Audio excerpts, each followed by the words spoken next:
à travers des informations bien fouillées concernant tous les domaines de la vie du pays. Le magazine Humura Burundi est diffusé sur le web via le site de la RPA www.rpa.bi.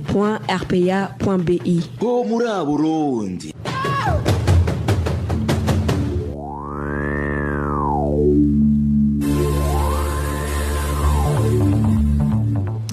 Nous sommes le 27 avril 2020 sur le plateau de la RPA.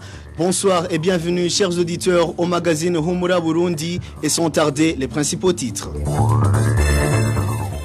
Début ce lundi de la campagne pour les élections de mai cette année. Les principaux partis politiques ont battu campagne dans différents endroits du Burundi. De son côté, le mouvement rebelle Red Tabara conteste déjà les résultats de ces élections et promet la poursuite de sa lutte. L'organisation Human Rights Watch dénonce la terreur et la répression contre les membres de l'opposition et des médias qui caractérisent la période préélectorale au Burundi. Les anciens importateurs du sel dénoncent le favoritisme de la décision du ministre du Commerce. Ce dernier vient d'accorder ce marché à 4 sociétés représentées par un homme qui roule pour les poids lourds du CNDD-FDD. Et voilà pour le sommaire. À la présentation, vous êtes avec Trésor Nyongabo et Steve Nyungeko assure la mise en onde.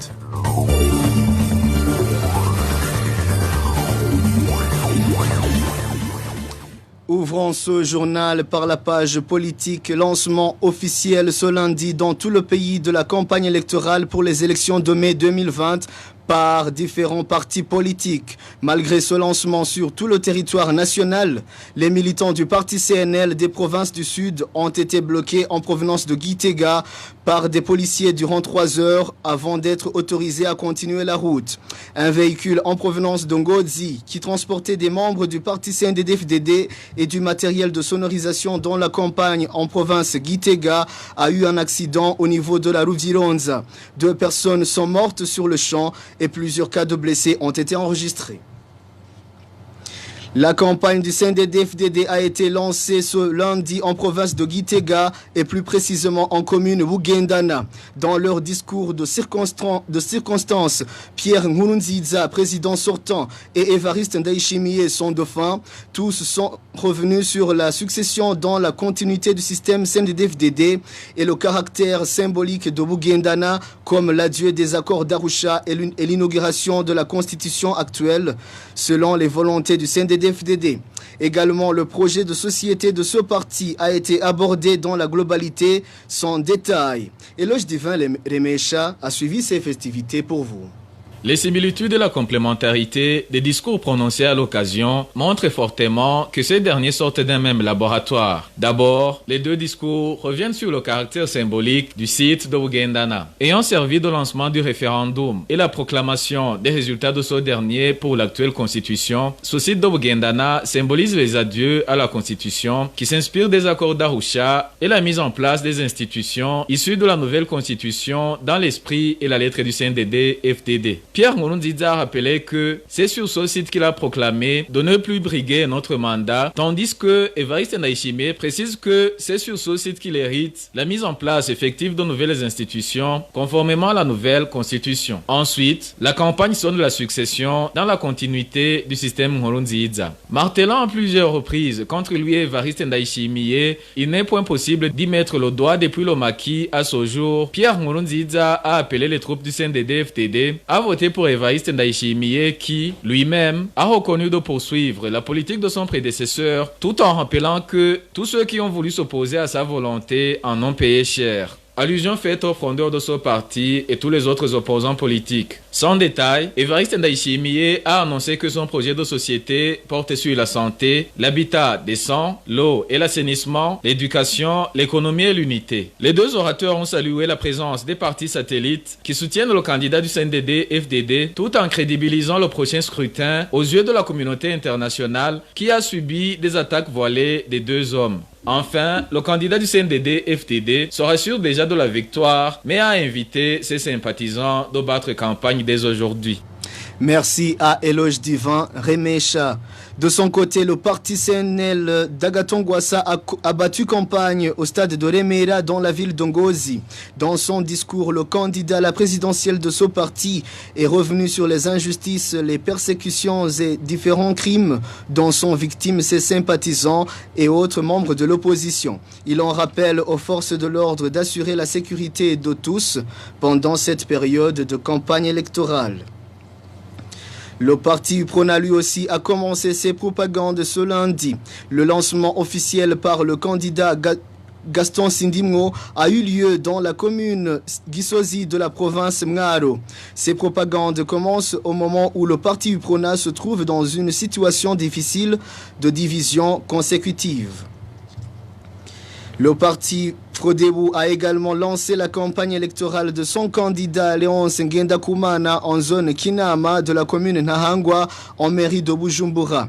Quant à la coalition Kira Burundi, son candidat à la présidentielle Domitien Daizeye a débuté la campagne électorale en province Muramvia.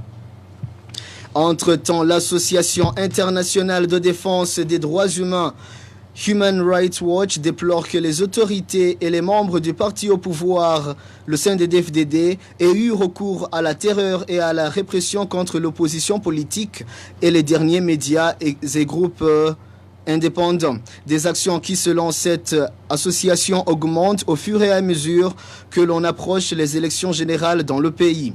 Dans une déclaration sortie ce lundi, Human Rights Watch regrette l'impunité quasi totale qui prévaut pour les autorités locales, les forces de sécurité et les membres de la Ligue des jeunes du parti au pouvoir, les Imbonerakure, auteurs d'actes de violation des droits de membres des partis de l'opposition. Suivez Lewis Madge, il est directeur pour l'Afrique centrale chez Human Rights Watch. On a publié un rapport aujourd'hui cette ouverture de la campagne électorale pour, encore une fois, pour essayer de sonner l'alarme avec la situation du Burundi. Nous avons vu ces derniers mois les abus et les tensions entre les membres de partis du pouvoir et de l'opposition augmenter. On a documenté des assassinats, des disparitions, des cas de torture et des vagues d'arrestations arbitraires des membres de l'opposition. Et ces abus se déroulent dans un contexte d'impunité totale. Dans certains des cas que nous avons documentés, ce sont les victimes ou les membres de leur famille qui sont fait arrêter au lieu des responsables des abus. Donc, les Imbonerakure, ça veut dire que les ministres du parti du pouvoir, le CNDD-FDD, ils ont un rôle dans ces répressions. Depuis 2015, les membres des Imbonerakure sont devenus de plus en plus puissants à travers le pays. Les Imbonerakure peuvent tuer, torturer, arrêter, frapper, attaquer les opposants du gouvernement réel ou bien s'opposer. Et il fait ça souvent en collaboration avec les police, et suivant avec les collaborations avec les autorités locales et d'autres membres des services de sécurité. La condamnation le 30 janvier des 4 journalistes de Wachu, plein d'irrégularités. Ce procès souligne les dangers pour les gens qui osent lancer une enquête sur les incidents de sécurité en période électorale, particulièrement dans un contexte de pandémie de COVID-19 où vous avez le gouvernement burundais qui est en train de faire complètement le opposite. Ils sont en train d'ignorer le conseil qui est en train de circuler à travers le monde. Lewis Madge craint que le Burundi ne revive une autre période sombre, semblable à la période de l'opération qui avait été dénommée Safish. Donc, c'est une très mauvaise signe pour la campagne, mais c'est une très mauvaise signe aussi pour les périodes post-électorales. C'était Lewis Madge sur les ondes de la RPA. Dans l'entretemps, le mouvement Red Tabara se dit ignorer les résultats des élections de mai 2020. Ce mouvement s'engage par contre de poursuivre la résistance jusqu'à ce qu'il y ait l'ouverture de l'espace politique pour tous les citoyens burundais. Red Tabara demande à la communauté de l'Afrique de l'Est d'honorer l'engagement pris lors de la signature de l'accord d'Arusha pour la paix et la réconciliation. 5 ans déjà, jour pour jour, que le gouvernement CNDD-FDD ait fermé la radio publique africaine. C'était en date du 27 avril l'an 2015. La direction de la RPA indique que la fermeture de cette station de diffusion avait été longtemps manigancée par le gouvernement CNDD-FDD dans l'objectif de commettre des abus et exactions sous silence. Toutefois, le directeur de la RPA, Bob Rugurika, reconnaît l'action de certaines autorités du parti CNDD-FDD qui s'était opposé à ce plan. Suivez Bob Rugurika, directeur de la radio publique africaine. Depuis longtemps, avant la crise de 2015, beaucoup de personnes pensaient que les attaques du pouvoir envers la RPA et ses journalistes étaient liées au simple conflit entre la radio et le régime du CNDD-FDD. En fait, c'est peu de gens qui avaient compris que le nœud du conflit était vraiment la philosophie éditoriale de la radio qui appelait le régime à la redevabilité, au respect et à la bonne gestion de la chose publique. Quand le régime a fermé la RPA le lundi 27 avril 2015, ce fut le début de l'apocalypse au Burundi. Car plus tard, vous l'avez vu, des tueries massives ont suivi, d'autres médias indépendants ont été la cible du pouvoir. Non seulement ces médias ont été également détruits et fermés comme la RPA, mais plus d'une centaine de journalistes se trouvent aujourd'hui en exil. Bon, mais à cela étant, nous sommes toujours reconnaissants envers certains cadres du parti CNDD-FDD qui n'ont vraiment cessé de soutenir la radio, que ce soit avant et après la crise de 2015. La direction de la RPA déplore en outre le comportement de certaines personnes qui veulent impliquer la radio dans leurs conflits internes. Encore une fois, Bob Rugurika. C'est vraiment inimaginable quand on regarde les velléités entre les victimes de la tyrannie qui règne au Burundi. Au lieu de se mettre ensemble pour voir comment sortir le Burundi de la crise, certains Burundais aujourd'hui se sont vite reconvertis en serviteurs du régime vivant en exil.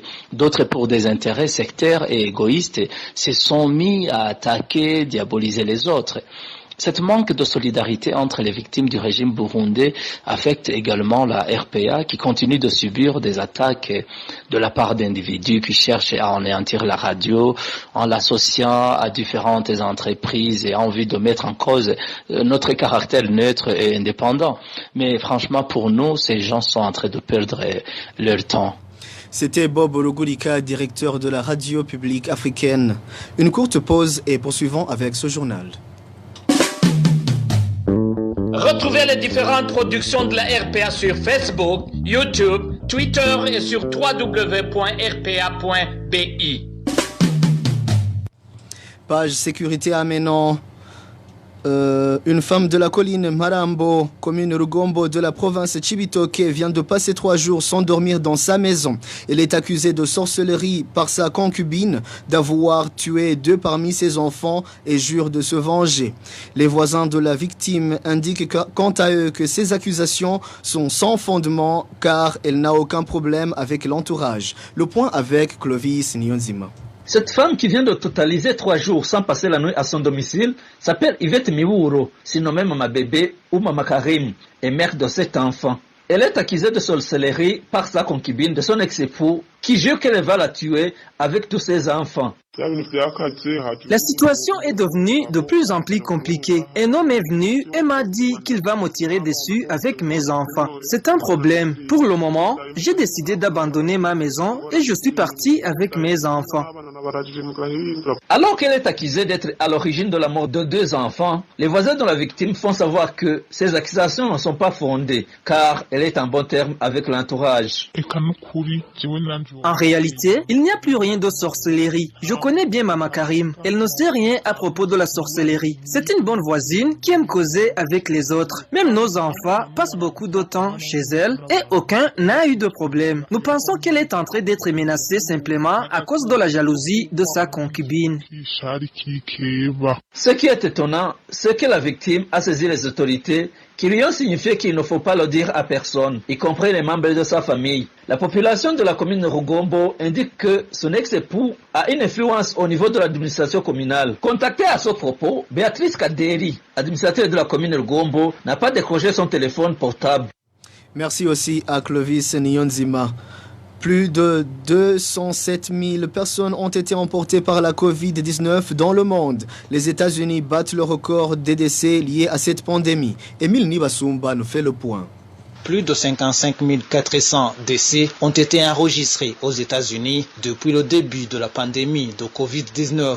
Plus de 118 000 personnes sont guéries de cette maladie à coronavirus dans ce pays. C'est un pays où le nombre de cas testés positifs à la Covid-19 dépasse actuellement 987 000. Dans le monde, cette pandémie a déjà emporté plus de 207 900 vies humaines. Dans la communauté est-africaine, il s'observe ces derniers jours plusieurs cas testés positifs à la Covid-19 parmi les camionneurs. Ces derniers se chargent du transport des marchandises dans la sous-région. Dans cette sous-région où se situe le Burundi, jusqu'ici, 25 personnes sont mortes à cause de cette maladie à coronavirus.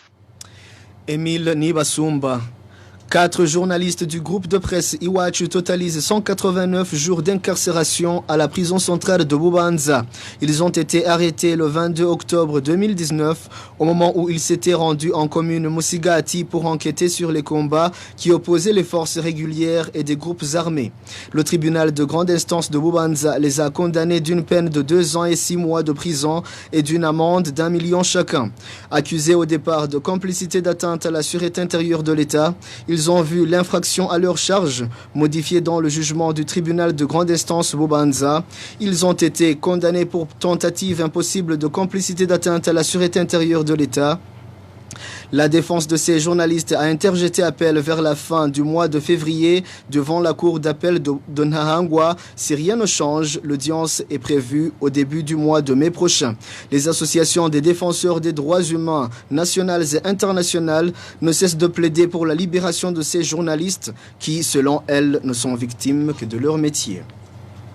Et pour clore ce journal, les importateurs burundais du sel en provenance de la Tanzanie s'insurgent contre la mesure prise par le ministère du Commerce et de l'Industrie, leur interdisant d'exercer cette activité en faveur de 4 autres sociétés. Ces importateurs sont accusés d'importer le sel de mauvaise qualité, accusation réfutée par ces derniers. Le point avec Walter Kwizera. Ces commerçants privés d'importer le sel proviennent des provinces Rumongue, Ngozi et la mairie de Bujumbura. Le transport de ce sucre se faisait via le lac Tanganyika pour être déchargé au port de Rumongue. Ces commerçants indiquent avoir été surpris par la lettre du ministère du Commerce autorisant 4 nouvelles sociétés importatrices du sel, à savoir Ubuntu Investment Company, Geprotus, Gitega Business Center et Burundi Import. Dans cette lettre, le ministre Jean-Marie Nyokindi explique que seuls 52% des Burundais consomment du sel adéquatement iodé selon les enquêtes de son ministère. Raison de sa décision d'attribuer l'importation du sel à ces 4 sociétés précitées dans le souci de bien suivre les importations et faciliter le contrôle de la commercialisation du sel. Une ruse du ministre pour pouvoir attribuer le marché à un seul homme, Dinodo Gisiga Prosper, qui représente toutes ces 4 sociétés selon ses commerçants. Par ailleurs, ces commerçants ne pourront faire entrer au Burundi la commande de plus de 2000 tonnes avec paiement effectif au moment de la commande, car le ministre leur a expliqué qu'il n'y peut rien, arguant que les ordres lui viennent des généraux Alain Guillaume Ounyoni et Évariste Ndayishimiye, précise notre source. Les consommateurs de sel, eux, demandent que ces commerçants soient rétablis dans leurs droits, vu que ces sociétés importent le sel de même qualité que les précédents et en quantité insuffisante, ce qui provoque la hausse des prix du sel. Contacté à ce propos, Jean-Marie Nyokindi, le ministre du Commerce et de l'Industrie, son téléphone sonnait sans que personne ne décroche. Merci aussi à Walter Kwizera. Et c'est par ici, chers auditeurs de la RPA, que nous mettons un point final à ce journal d'information. Merci de nous avoir prêté une oreille attentive. À la présentation, vous étiez avec Trésor Nyongabo et Steve Nyongeko à la manette. Passez une excellente soirée chez vous, partout où vous êtes. C'était le magazine Rumura Burundi. Un magazine comprend pour relier les Burundais en exil, et ce toujours au pays, à travers une information de qualité.